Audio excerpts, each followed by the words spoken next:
Hi అండి. ఈరోజు చామదుంపలు, కోడిగుడ్లు, ఎండు చేపలు ఇవన్నీ పులుసు పెట్టాను. సూపర్ వచ్చిందండి పులుసు అయితే మట్టికి.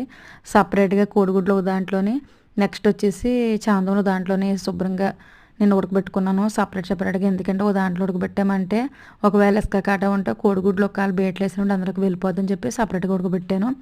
నెక్స్ట్ వచ్చేసి ప్యాన్ పెట్టాను, కొంచెం సాల్ట్ పసుపు వేసి కోడిగుడ్లు ఉడకబెట్టేసాను, గోట్లెట్టి పక్క తీసాను, ఎండు చేపలు వేసి వేపిన తర్వాత పక్క తీసాను. అదే నూనెలో కొంచెం 2 ఉల్లిపాయలు 3 ఉల్లిపాయలు అండి, 3 ఉల్లిపాయలు 4 పచ్చిమిరకాయలు చీలికలు వేసి బాగా ఫ్రై చేశాను. కరివేపాకు వేసాను. కరివేపాకు ఫ్రై అయిన తర్వాత అల్లం వెల్లుల్లి పేస్ట్ వేసాను. ఇంట్లో దంచిన కొంచెం అంటే చిన్న పెసరండి గరం మసాలా పౌడర్ వేసాను. నెక్స్ట్ వచ్చేసి టమాటాలు వేసి బాగా నూనెలో ఫ్రై అవుతుంది. తర్వాత 1 బై 1 వేసానండి. వంకాయ ముక్కలు వేసాను. తర్వాత ములంకాడ అండి అది ఒకటే వేసాను ములంకాడ. నెక్స్ట్ వచ్చేసి 3, 4 ఉంటాయండి బెండకాయలు. ఆ బెండకాయ ముక్కలు కట్ చేసి వేసాను. ఉడకబెట్టిన చామదుంపలు వేసాను. నెక్స్ట్ వచ్చేసి కారం ఉప్పు వేసాను.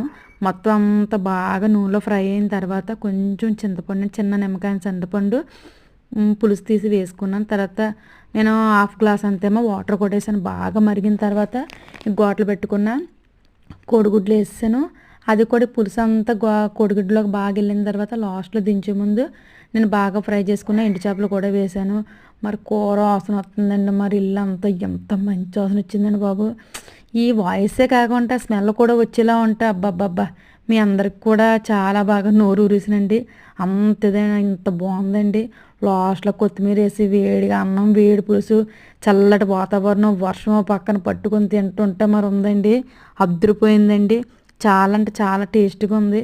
మా నాన్నమ్మ ఇలాగే చేసేదంటే అప్పట్లో ఎక్కువ మంది మనుషులు ఉండేవారు కదా, ఎక్కువ పులుసు పెట్టేవారు. మనకి దగ్గరికి చేస్తేనే అంత పలచగా ఎందుకనేసి సూపర్ ఉందండి. బాయ్ అండి.